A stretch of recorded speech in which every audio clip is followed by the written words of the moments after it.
Hello and welcome to the another edition of the Decode Haryana. This is our digital show from the stables of the Tribune, the publications like the Tribune, Dainik Tribune and Punjabi Tribune. Today I have with me a special guest, celebrity singer, at one time star pracharak, star campaigner of the BJP, Mr. Rocky Mittal. Rocky will, in the recent Lok Sabha elections, Rocky Mittal left the BJP and campaign for the Congress on selective seats. So Rocky ji, आपका बहुत बहुत स्वागत है decode Haryana में।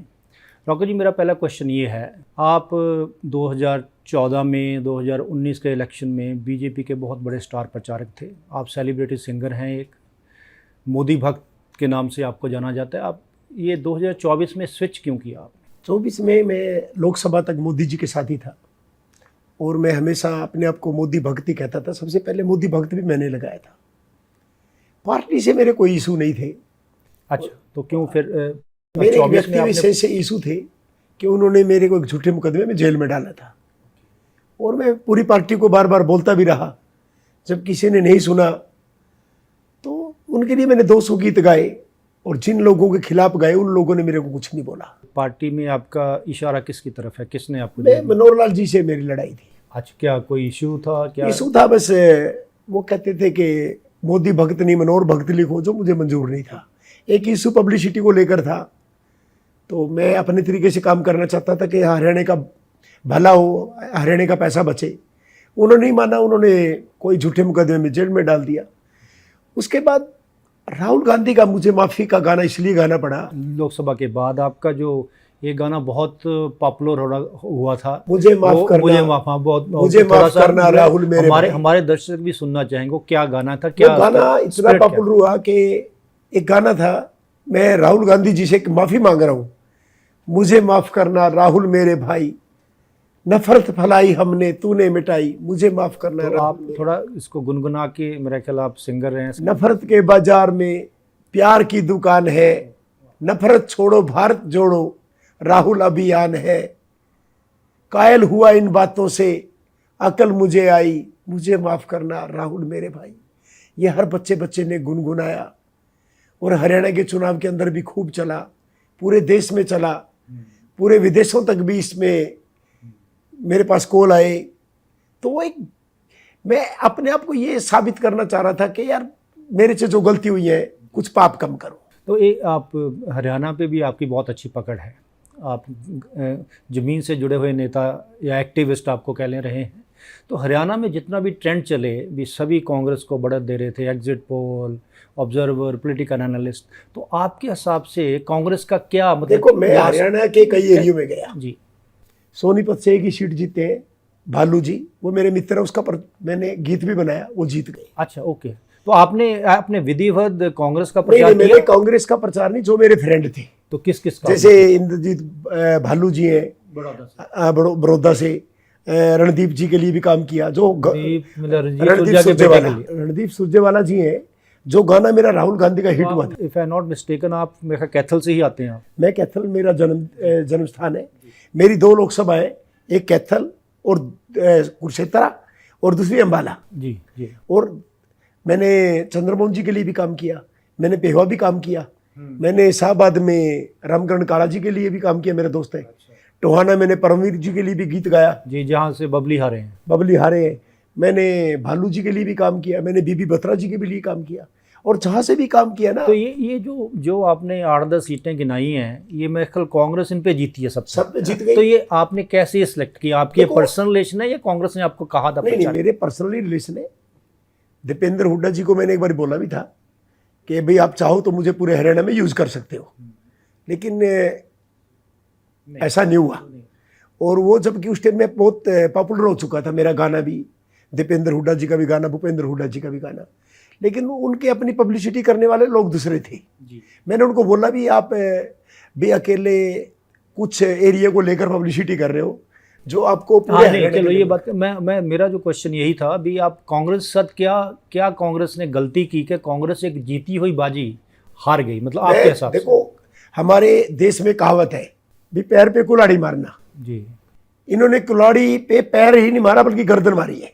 अच्छा, okay okay. इन्होंने तो मतलब गर्दन इतना कैसे मारी है? मतलब आप कहते सबसे हैं कि बड़ी कांग्रेस का इतना नुकसान। यस, सबसे बड़ी प्रॉब्लम इनकी क्या थी, मैंने जब सोनीपत में देखा, रोहतक में मैंने एक स्टेज के ऊपर बोला, बीबी बत्रा जी की स्टेज के ऊपर भी ऐसा ना हो अंबाला लोकसभा में, कुरुक्षेत्र लोकसभा में तो सीटें कांग्रेस की आ जाए, आप अपने एरिया में हार जाओ। जी और वही हुआ।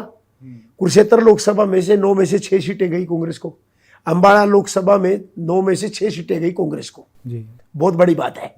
जीटी रोड बेल्ट हम हमारी जो बीजेपी का स्ट्रॉन्ग होल्ड है। जहां से रही थी, उसके बावजूद सोनीपत के अंदर 1 सीट आई और जींद में भी 1 सीट आई। भिवानी जो इनका अपना एरिया था, क्योंकि इनको अपनों ने हराया, किसी और ने नहीं हराया। अच्छा, क्योंकि अपनों- इनके जो अपने खास थे, अपनों का आपका क्या मतलब है? अपनों का मतलब ये जो इनके अपने पार्टी की टिकट मांग रहे थे वो सारे बागी हो गए। आप रेबल कैंडिडेट्स की बात कर रहे हैं, हुड्डा साहब के जो, और तो बड़े लीडरों का आप कैसे रोल देखते हैं कांग्रेस में? देखो मेरी बात सुनो, सबसे आज की डेट में तो सबसे बड़ा- दो ही बड़े लीडर थे। भूपिंदर सिंह हुड्डा थे, जिनके मतलब कमान में कांग्रेस ने। सबसे बड़ी और बात- दूसरी जो बड़ी लीडर थी कुमारी शैलजा थी, दलित लीडर हैं बहुत देखो बड़ी। शैलजा जी के जो बयान है, जी बीजेपी कांग्रेस को कहीं ना कहीं 20-25% पे खत्म कर गई। ओके। डेली उनके बयान आते थे, इवन के उस दिन भी बयान मैंने सुना जिस दिन चुनाव होना था, जी जी। तो डेली की डेली बयानबाजी आती थी हुड्डा साहब के खिलाफ। तो आप क्या समझते हैं, जो बयानबाजी है, या शैलजा जी काफ़ी देर इलेक्शन कैंपेन में नहीं आए, हालांकि वो स्टूडियोज़ में इंटरव्यूज़ वगैरह देती रहती थी, अपना जो सीएम का क्लेम था वो हमेशा रीइटरेट करती थी, तो आपको क्या लगता है बयानबाजी से नुकसान हुआ? बयानबाजी से बहुत ज़्यादा नुकसान हुआ। और कांग्रेस को तो मैं एक ही एडवाइस देना चाहूँगा, आने वाले टाइम में भी किसी भी स्टेट में जाएं, वे कभी भी बिना दूल्हे की बारात नहीं लेके जानी चाहिए। मतलब बिना दूल्हे की बारात बिना का मतलब मतलब आपका के क्या है? सीएम डिक्लेयर करके जाओ। जैसे मतलब यदि आपका हरियाणा कहना में हमने कह रहे जैसे नायब सिंह सैनी को सीएम फेस बनाया Yes. बीजेपी ने, तो और बाकी कोई ध्यान दे नहीं सका। कांग्रेस ने किसी नेता को सीएम प्रोजेक्ट नहीं किया, यदि तो आप कहते हैं अगर प्रोजेक्ट करते तो फायदा होता? प्रोजेक्ट करते फायदा होता। मान लो हुड्डा साहब को प्रोजेक्ट कर देते तो शैलजा मैडम के बयान ही ना आते।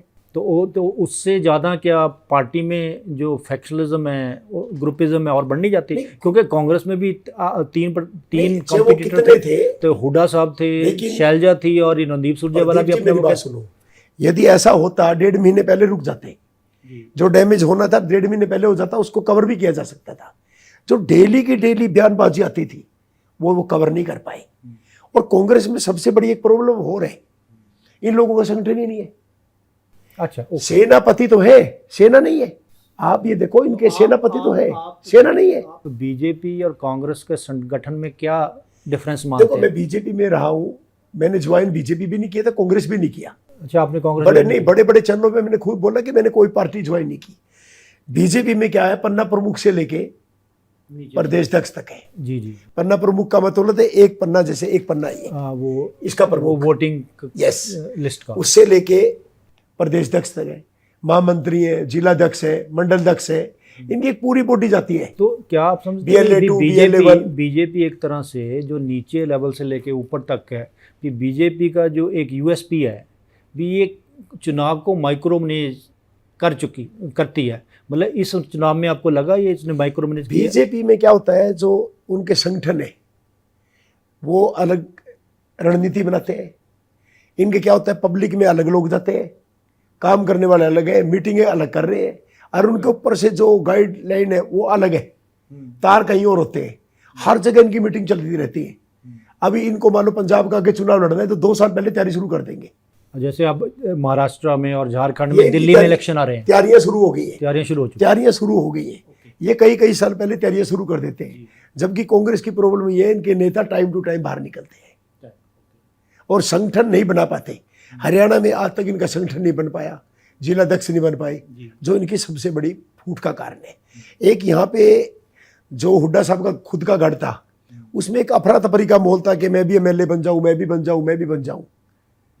जिन लोगों को टिकट नहीं मिले सारे बागी हो गए, और बागियों ने इनका खेल एक एक करके बिगाड़ते चले गए, और उसका सीधा सीधा फायदा बीजेपी को हुआ। तो एक हरियाणा में ये भी बड़ा माना जाता है भी, हरियाणा में ना जो कास्ट पॉलिटिक्स है काफ़ी स्ट्रांग है। मतलब जाति की राजनीति हरियाणा में बीजेपी भी करती रही है, सारी पार्टियां करती है, पर बीजेपी बहुत स्ट्रांगली करती है बिकॉज जाट और नॉन जाट का इशू आता। अब आपके हिसाब से ये कितना बड़ा इशू? देखो, उन्होंने 12 सीटें ब्राह्मणों को दे दी, 9 जीत गए, 9 जीत गए। उन्होंने 5 बनियों को दे दी। तो कांग्रेस के पास ऐसा मौका था कि वो बनियों को 10-12 सीटें दे सकते थे, ब्राह्मणों को दे सकते थे और बैकवर्ड को दे सकते थे। वो इस चीज को भुना नहीं पाई। जो लोग शहरी सीट थी उनके ऊपर भी वो, अगर अब जो शहरों में कौन है, या तो बनिया है या पंजाबी है या ब्राह्मण है, यदि आप उनको दरकिनार करके किसी और को टिकट दोगे तो वो बात नहीं बन पाती। तो वो नब्ज बीजेपी ने पकड़ी वोटर की। मैंने ब्राह्मणों को ज्यादा सीटें दी हैं, पंजाबियों को ज्यादा सीटें दी हैं और नॉन जाट्स को, ओबीसी को बहुत ज्यादा सीटें दी हैं। तो ये फैक्टर रहा काफी। ये फैक्टर चलता है। सबसे बड़ी बात बताऊं, इनेलो का डूबने का कारण क्या रहा? आपको एक मजे की बात बताऊंगा। इनेलो को जब चौधरी देवीलाल जी होते थे, शुरू में चौटाला साहब बने, वो क्या करते थे, मान लो जिसको टिकट दे दी, मान लो नॉन जाट को दे दी, सारे जाट उसको वोट दे के आते थे इनेलो के नाम पे। शुरू में हुड्डा साहब जिसको टिकट देते थे, मान लो नॉन जाट भी, मान लो जाट वोटर भी उस पर चला जाता था। अब उल्टा हो गया, जब से जाट को वोट देनी शुरू करी है तो वो गड़बड़, सारा सिस्टम बिगड़ गया।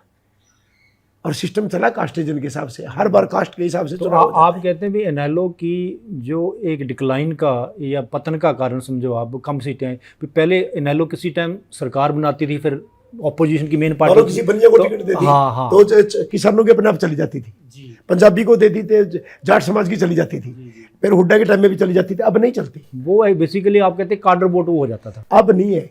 अब उनको लगा कि नहीं, मैं भी बन सकता हूँ।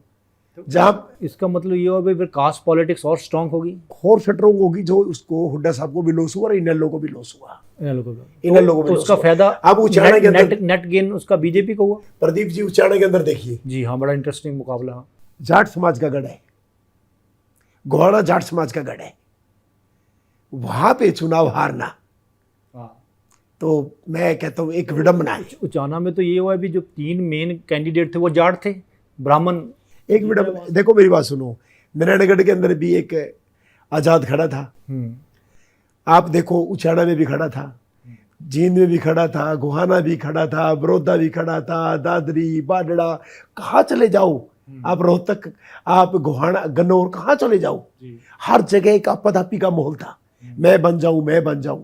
जो सबसे ज्यादा लॉस का कारण कांग्रेस को ही है। जो आजाद उम्मीदवार थे, सबसे ज्यादा खेल कांग्रेस का उन लोगों ने बिगाड़ा है। तो इसमें आप मानते हैं भी आजाद उम्मीदवारों का बड़ा फैक्टर रहा, जो बीजेपी ने कई आजाद उम्मीदवारों को प्रमोट किया, सीधा फायदा बीजेपी को हुआ। और यदि कांग्रेस रैलियां ज्यादा ना करके और इनको जो बागी खड़े हुए थे इनको मनाने में कामयाब हो जाती तो रिजल्ट कुछ हो रही आते। तो इसमें एक रॉकी जी, ये बड़ा फैक्टर ये भी है भी, कांग्रेस ने जो सिटिंग एमएलए थे अपने 28, उनको सबको टिकट दी, उनको भी एंटी इनकम्बेंसी फेस करना पड़ा, उसमें से आधे से ज्यादा हार गए। बीजेपी को देख लो। अब बीजेपी ने क्या किया, सिटिंग और कुछ मंत्रियों को उन्होंने ड्रॉप कर दिया। वो जीत गए। वो जो नए फेस थे, जीत गए। आरएसएस के फेस थे या किसी के भी फेस थे, वो नए चेहरे जीत गए।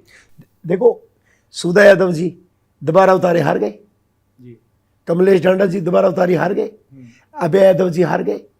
मैं वैसे आपको बता रहा हूँ कितने जो फेस थे ना, ज्ञानचंद गुप्ता जी हार गए, कमल गुप्ता जी हार गए। इनके जो पुराने फेस थे, जो इन लोगों ने, बबली, कैप्टन अभिमन्यु, ओपी धनखड़ जी, कैप्टन अभिमन्यु जी, मनीष ग्रोवर जी, देवेंद्र बबली जी, कितने नाम गिनवाऊं मैं, जिन लोगों को दोबारा इन लोगों ने रिस्क लिया वो सारे हार गए। तो आपका वैसे देखो पॉलिटिकल एनालिसिस भी आपको बड़ा स्टीक है। वैसे मैं तो समझता आप सेलिब्रिटी सिंगर हैं, तो अब हम वापस म्यूजिक की दुनिया की तरफ आते हैं। आजकल आप क्या, मतलब इलेक्शन के बाद क्या आपका शौक है, क्या पैशन? देखो, मैं अभी भी क्या है कि मैंने जितने भी आज तक गाने बनाए, मान लो मैंने बीजेपी के लिए 200 गीत बनाए, सारे 200 गीत। उसमें से देखो वो प्राइम मिनिस्टर मोदी के लिए, अभी कमाल की बात बताता हूँ। जैसे आपने 200 बनाए, मतलब मैं एक रैली में जा रहा था तो वहां देखा कि कांग्रेस वाले भी मेरा गीत चलाते आ रहे हैं। थोड़ी देर के अंदर बीजेपी की गाड़ी थी, वो भी मेरा गीत चला रहे हैं हरियाणा के अंदर। अच्छा, ये कौन सा? वो चला रहे कमल का बटन दबा। अच्छा, ओके। वोट पाएंगे मोदी की दिल खोल के। अच्छा, वो गाना चला रहे हैं। और वो गाना चला रहे हैं, मुझे माफ करना राहुल मेरे भाई, मैं बड़ा हैरान हुआ। देखो ये बड़ी इंटरेस्टिंग चीज है। ये देखो कि वो भी गाने वो चला रहे, वो भी गाने चला रहे, और कांग्रेस भी आपको कैश Yes. अब ये जो छोटे छोटे दो गीत आपने मेंशन किए हैं, हाँ। ये दो अलग अलग है। एक प्राइम मिनिस्टर मोदी का है, एक राहुल का है, जो आज की डेट में मतलब नेशनल लेवल पे दो बड़े कॉम्पिटिटर है ना। तो आप ये थोड़े थोड़े गीत गुनगुना सकते हैं हमारे देखो दर्शकों के मैंने लिए? वो गाना नहीं आप हाँ। हमारे दर्शकों के लिए वो गाना था कि सबको धूल चिटा मोदी आएंगे डंके की चोट पे, ये गाना मेरा चल रहा था। हाँ, बहुत आपको बहुत पॉपुलर हुआ था। पॉपुलर हुआ। हाँ जी। फिर राहुल गांधी का गाना मेरा चला, मुझे माफ करना राहुल मेरे भाई। मैंने हुड्डा साहब का गा दिया, हुड्डा आएंगे डंके की चोट पे, वो भी हिट हो गया। अच्छा, ओके। और फिर मैंने गाया दिल के अंदर बसा दीपेंद्र, वो भी हिट हो गया। अच्छा, भाई कुछ भी गाता चला गया, वो भी हिट हो गया। आप यकीन करो प्रदीप जी, अखिलेश यादव के लोगों के कॉल आ रहे हैं। अच्छा, ओके। राजस्थान से कॉल आ रहे हैं। एक बंदा बोले जी सचिन पायलट जी के लिए गाना लिख दो। पंजाब से अभी से कॉल आ रहे हैं। पंजाब में किस पार्टी से आप? कांग्रेस से भी आ रहे हैं, अकाली दल से भी आ रहे हैं। अच्छा, अभी इलेक्शन तो दूर है। इलेक्शन दूर है, लेकिन अभी से तैयारियों में है, क्योंकि गीतों का एक ऐसा सिस्टम बन गया। आज की डेट में गीतों की एक बहुत महत्वपूर्ण सिस्टम बन गया पूरे चुनाव के अंदर। ये लगता है जी, आप देखो अक्रॉस पॉलिटिकल स्पेक्ट्रम आप पॉपुलर है, वो चाहे कांग्रेस हो, बीजेपी हो, आप करें अखिलेश यादव भी, पंजाब में भी, राजस्थान में भी। तो आप आज की डेट में रॉकी मित्तल कहाँ पे है? देखो रॉकी मित्तल एक सच्चाई के साथ है, रॉकी मित्तल एक ईमानदारी के साथ है, रॉकी मित्तल देशभक्त भी है, प्रदेश भक्त भी है। जो सच होगा मैं वही बयान करूंगा, उसी को आगे लेके आऊंगा। मैं एक मीडिया में पूछा था कि आप तो मोदी भक्त थे, मैंने बोला था नहीं हूं, वो भक्ति मेरी अलग है। अच्छा, नहीं वो मतलब ये मैं समझ नहीं आया, अभी आप मोदी भक्त थे और हैं। हाँ, वो कैसे? क्योंकि मैंने पॉलिटिक्स मोदी जी से शुरू करी। तो आप गुरु आप मेरे गुरु मानता हूं। मैं अपना गुरु मानता हूं, आप गुरु, जिसके आगे भक्त लगा दिया। तो आप अभी मोदी जी आपके गुरु हैं? गुरु तो एक ही बार बनता, बार बार तो बनते नहीं है। अच्छा, चाहे मैं काम किसी के लिए करूं। तो मोदी जी से आपको अभी भी कोई प्रॉब्लम नहीं? किससे प्रॉब्लम? पार्टी से? क्या पार्टी से भी मेरे को कोई प्रॉब्लम नहीं है, पार्टी के सारे लोग दोस्त हैं।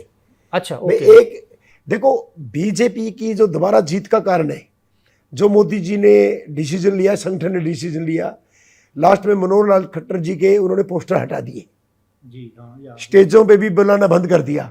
उस चीज का लोगों में इफेक्ट गया कि अब की बार जो ये लोग कहते हैं कि नायब सैनी जी नहीं चलती, पीछे से खट्टर साहब चलाते हैं, वो लोगों की धारणा चेंज हो गई कि अब की बार नायब सैनी जी अपनी चलाएंगे, अब की बार खट्टर साहब रिमोट से नहीं सरकार चलाएंगे। वो ऊपर वो लोग अमित शाह जी ने, मोदी जी ने एक मैसेज दे दिया, और मैसेज लोगों को दिमाग में घुस गया कि हाँ यार सच में ऐसा होगा, क्योंकि उनको आउट कर दिया। और मेरा तो कोई मतलब नहीं था, जो मेरी जंग थी मैं जीत गया। मैंने जिसके लिए लड़ाई लड़ी थी उसको बीजेपी को भी समझ में आ गया कि रियल के अंदर सबसे बड़ी क्लेश की जो मामला है वो है, वो खत्म हो गया, तो मेरी लड़ाई खत्म हो गई। अच्छा, तो आप फ्यूचर में आपका क्या मतलब प्लान है? आप फ्यूचर में इलेक्शन देखो, इलेक्शन कई जगह आ रहे हैं, महाराष्ट्र में है, झारखंड में है, देखो, दिल्ली मैं में है, दिल्ली भी उसके बाद काम करूंगा। पंजाब में, या बाई इलेक्शन यूपी में, काफी मैं जगह। दिल्ली भी काम करूंगा, यूपी भी काम करूंगा, राजस्थान भी काम करूंगा, पंजाब भी काम करूंगा। तो किसके लिए करोगे? वो तो पार्टी वो देखेगी, जो मेरे को मान सम्मान देगी, मैं उसके साथ काम करूंगा। तो आपकी पार्टी एफिलिएशन कोई नहीं, मतलब आप नहीं, मैं आप सिर्फ सच्चाई की बात सच्चाई के करते लिए हैं। काम करूंगा, और जैसे मुझे लगेगा कि ये प्रदेश के लिए ठीक कर सकता है। हार जीत परमात्मा की होती है, हार जीत का निर्णय जनता का होता है। लेकिन हरियाणा के चुनाव में जो हुआ, लोगों के हालांकि हजम नहीं होता। अच्छा, एक सोचने की बात है, ओके, मुझे भी हजम नहीं हुआ। वो चलो, भले ही चाहे वो एक डिफरेंट तरह के हाँ, चाहे allegations मैं हैं। पेहवा गया, वो हम एक किसी शाहबाद, और शो में चाहे उसको मैं dissect चंद्रमोहन जी करेंगे। के साथ था। Because कांग्रेस ने भी इलेक्शन कमीशन को कंप्लेंट की, वो बड़ी चीजें हैं, बट मैं चंद्रमोहन जी के साथ गया, वो जीत गए। रणदीप जी के साथ गया, पेहवा भी गया, मैं शाहबाद भी गया, मैं बीबी बत्रा जी के भी प्रोग्राम करके आया, और मैं बड़ौदा में भालू जी का प्रोग्राम किया। वो सारे लोग जीत भी गए, एक दो हार भी गए। लेकिन बात वो नहीं होती कि वो जीत गए, बात होती है पूरे सिस्टम की। हमने अच्छे से काम किया और अच्छे से ही काम करेंगे। मुझे तो लोग ये कहते थे कि आप तो मोदी जी के गीत गाते हो या योगी जी के गाते हो तो पॉपुलर हो। जब मैंने राहुल जी के लिए गीत गाया, वो पूरे वर्ल्ड में फेमस हो गया। हम तो जो काम करेंगे अच्छा ही करेंगे, और लोग सुनते भी हैं। आपका एक म्यूजिकल टैलेंट है, और म्यूजिकल टैलेंट आप सच्चाई के लिए यूज करना चाहते हैं, हमें बहुत खुशी हुई। आप मैं तो हर पार्टी को एक ही बात तो आप बोलूंगा। किसी तरह कोई हमारे दर्शकों का कोई म्यूजिकल टोन पे आप हमें। मैं सबसे पहले तो हर पार्टी को एक ही बात बोलूंगा कि कोई भी पार्टी जनता को गुमराह ना करे, पहले से ही फेस अपना लेके जाए कि भाई मेरा ये सीएम बनने वाला है। कोई उन्होंने डिप्टी सीएम बनाना है तो भाई मेरा ये डिप्टी सीएम बनना है। हर फेस को पहले वो लेके जाए, जैसे कोई बारात जाती है साथ में दूल्हा लेके जाती है। बिना दूल्हा की बारात को आगे आगे लोग बड़ी मुश्किल से कबूल करेंगे, जो मेरी सोच है। और कांग्रेस को भी मैं एक ही बात बोलना चाहूँगा, यदि संगठन नहीं है तो कोई बात नहीं, 5 साल जल्दी आ जाएंगे, लेकिन अपना संगठन बनाए। मैं बिना संगठन के, बिना सेनापति और सेना ना हो तो सेनापति तो लड़ेगा नहीं, लड़ती तो सेना है। वो सेना को कोई भी एक निर्णायक भूमि में ना भेजना कि आप वहाँ जाइए वहाँ जाइए वहाँ जाओ, तो सेना जाएगी। जब तक उनको कोई भी समझाने वाला नहीं होगा, सेना नहीं होगी, भटकता हुआ सारा काम होगा, तो कभी भी जीत हासिल नहीं होती। जीत हासिल उन्हीं की होती है जिनके सेनापति सही होते हैं, जिनकी गाइड करने वाले सही होते हैं, वही लोग चुनाव जीतते हैं और वही आगे भी जीतेंगे। मैं तो एक ही बात बोलूँगा, यही रॉकी मित्तल अपने म्यूजिक के थ्रू पार्टी को एडवाइस कैसे देगा? मैं अभी एक ही बात बोलूँगा कि अब प्रदेश में भाजपा की सरकार आ गई है, अभी महाराष्ट्र भी चुनाव है, झारखंड भी चुनाव है। मैं कहता हूँ कि इन लोगों को जीतने के बाद खासकर हरियाणा पंजाब की सरकारों पे नशे के ऊपर काम करना चाहिए। नशे का बहुत बुरा हाल है, भ्रष्टाचार पे अंकुश होना चाहिए, साफ सफाई की व्यवस्था होनी चाहिए, और छोटे से छोटे कार्यकर्ता जो जी जान लगाते हैं उनकी कम से कम सुनवाई होनी चाहिए।